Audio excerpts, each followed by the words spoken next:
आपका वोट आपकी ताकत, वोट जरूर डालें। इलेक्शन से जुड़ी हर खबर तक ऐप पर डाउनलोड कीजिए तक ऐप।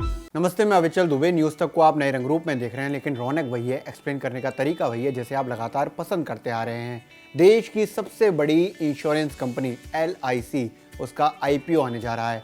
IPO के जरिए जो स्थितियां क्रिएट होंगी उसके बाद आप LIC के शेयर खरीद सकते हैं। सबसे बड़ा IPO इसको कहा जा रहा है, ऐतिहासिक IPO होगा देश में। इसके साथ साथ ये भी जानना ज़रूरी है कि जो पॉलिसी होल्डर है, मतलब जिनके पास अभी LIC की पॉलिसी है, उनको क्या कुछ फ़ायदा मिलेगा? हाँ, बिल्कुल फ़ायदा मिलेगा। अगर कोई सामान्य आदमी है, यानी कि जिसके पास LIC की पॉलिसी नहीं है, वो भी IPO के ज़रिए शेयर खरीद सकता है। मतलब IPO आने के बाद जो शेयर मिलेंगे उनको खरीद सकता है। लेकिन LIC पॉलिसी होल्डर, उसको खासा फ़ायदा होने वाला है। क्या, कैसे होगा, मैं आपको बता देता हूँ। सबसे पहले आप ये जानिए कि 31 मार्च से पहले ये माना जा रहा है कि IPO आ जाएगा। और चूंकि सेबी को ड्राफ्ट भेज दिया है, LIC ने अपना ड्राफ्ट भेज दिया और उसमें बताया है कि 5% हिस्सेदारी वो बाजार में लेके आएगी जिससे शेयर आ सकें। मतलब 95% हिस्सेदारी अभी भी LIC के पास रहेगी, सरकारी संस्था है उसके पास रहेगी, लेकिन 5% जो हिस्सेदारी है वो पब्लिक हो जाएगी, उसके शेयर बन जाएंगे और शेयर बनेंगे तो हर व्यक्ति जिसको लेना है वो खरीद सकता है। अब इसमें इंपॉर्टेंट बात आती है कि जिसके पास पॉलिसी है उसको क्या फ़ायदा मिलेगा। तो सबसे पहले तो आप ये जान लीजिए कि जिसके पास 1 या 2 पॉलिसी हैं वो इस IPO के ज़रिए शेयर को खरीद सकता है, मतलब IPO में अपना इन्वेस्टमेंट कर सकता है। दूसरी बड़ी बात कि 2 लाख से ज़्यादा का इन्वेस्टमेंट नहीं कर सकता है।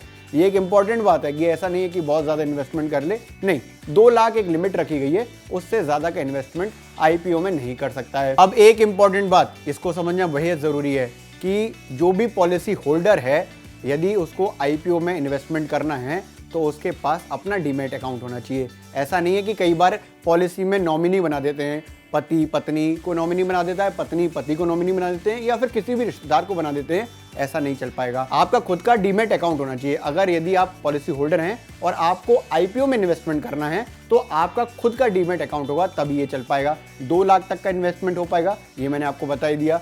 1 या 2 पॉलिसी हो तब भी 2 लाख तक का ही इन्वेस्टमेंट हो पाएगा। ऐसा नहीं है कि एक पॉलिसी है तो 2 लाख यहाँ पर और दूसरी पॉलिसी है तो 2 लाख यहाँ पर, यानी कि 4 लाख नहीं। टोटल इन्वेस्टमेंट 2 लाख का ही हो पाएगा, एक पॉलिसी हो चाहे 2 पॉलिसी हो। दूसरी इंपॉर्टेंट बात यह है कि जब आप LIC लेते हैं तो आपको एक बॉन्ड मिलता है। बॉन्ड मतलब एक तरह का सर्टिफिकेशन मिलता है।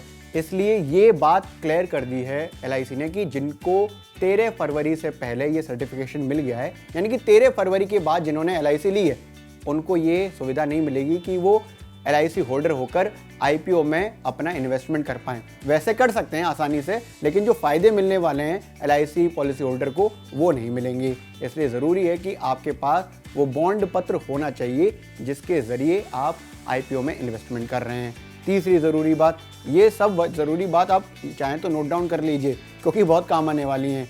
इसलिए बता रहा हूँ क्योंकि देश में जो इन्वेस्टमेंट है वो सबसे ज़्यादा अभी भी LIC में। मैं बताऊंगा डाटा, पहले तीसरी इंपॉर्टेंट बात समझिए। जो कर्मचारी हैं, यानी कि जो LIC में काम कर रहे हैं, उनकी जो संख्या है वो बहुत ज़्यादा है। उनके पास कई सारे विकल्प हैं, ऑप्शन बहुत सारे हैं। एक व्यक्ति है जो पॉलिसी होल्डर है, लेकिन एक व्यक्ति है जो LIC में ही काम कर रहा है, यानी कि उसका कर्मचारी है, उसके पास कई सारे ऑप्शन हैं। वो ऑप्शन क्या हैं? वो ये ऑप्शन है कि पॉलिसी रिजर्वेशन की उसके पास सुविधा होगी। और जो खुदरा निवेशक है, यानी कि खुदरा निवेशक जैसे मैं और आप हुए, मतलब मैं LIC में काम नहीं करता हूँ, अगर यहाँ काम कर रहा हूँ तो ऑब्वियसली मैं LIC में काम नहीं करता हूँ, तो उसके मुकाबले मेरे को रिजर्वेशन में कमी मिलेगी। लेकिन जो LIC का कर्मचारी है उसको फ़ायदा मिलने वाला है। चौथी बड़ी बात जो है वो ये है कि जॉइंट पॉलिसी में एक को ही मौका मिलेगा। मान लीजिए कि मेरे साथ किसी ने जॉइंट पॉलिसी ले रखी है, मेरे भाई ने ले रखी है, मेरी सिस्टर ने ले रखी है, लेकिन इन दोनों में, यानी कि हम दोनों में एक कोई मौका मिलेगा कि हम IPO में इन्वेस्टमेंट कर पाएं। या तो मैं करूं या मेरा ब्रदर करे। 2 लाख का इन्वेस्टमेंट एक आदमी के पास अवेलेबल हो पाएगा। लेकिन सबसे ज़रूरी बात जो है वो है डीमैट अकाउंट। डीमैट अकाउंट अगर आपके पास नहीं है तो आप कुछ भी नहीं कर पाएंगे, और आपका ही होना चाहिए। ऐसा नहीं है कि मेरे भाई का है तो मैं उसका इस्तेमाल कर रहा हूँ या किसी और रिश्तेदार का है तो उसका इस्तेमाल कर रहा हूँ, ऐसा नहीं हो पाएगा। अब जो मैंने पहली बात कही थी कि LIC को ऐतिहासिक ऐसा माना जा रहा है कि वो IPO लेके आएगा, ऐसा क्यों कहा जा रहा है? क्योंकि उसके पास संपत्ति बहुत ज़्यादा है। कितनी संपत्ति है, डेटा में समझ लेते हैं। 30 लाख करोड़ से ज़्यादा की संपत्ति है LIC के पास। 1956 में सरकार ने इसको 5 करोड़ लगाकर शुरू किया था। 70% मार्केट पर आज कब्जा है LIC का। 1956 में जो ऑफिस खोले थे भारत सरकार ने वो 168 थे। आज पूरे देश में 5000 दफ्तर हैं LIC के। 1 लाख से ज़्यादा कर्मचारी हैं। जो संस्थागत यानी कि सरकारी कर्मचारी हैं वो 1 लाख से ज़्यादा कर्मचारी हैं, जिनको अलग से ऑप्शन में कई सारे फायदे होने वाले हैं। 12 लाख LIC एजेंट हैं पूरे देश में और 30 करोड़ से ज़्यादा पॉलिसी हैं। आप समझिए कितना बड़ा नेटवर्क है। 30 करोड़ से ज़्यादा पॉलिसी भारत में LIC के पास हैं। तो यानी कि जो एलिजिबिलिटी है वो कितने सारे लोगों की हो गई कि वो IPO के बाद इन्वेस्टमेंट कर पाएँ। इसलिए अगर आप IPO के ज़रिए LIC में इन्वेस्टमेंट की सोच रहे हैं तो ज़रूर इन बातों को ध्यान में रखें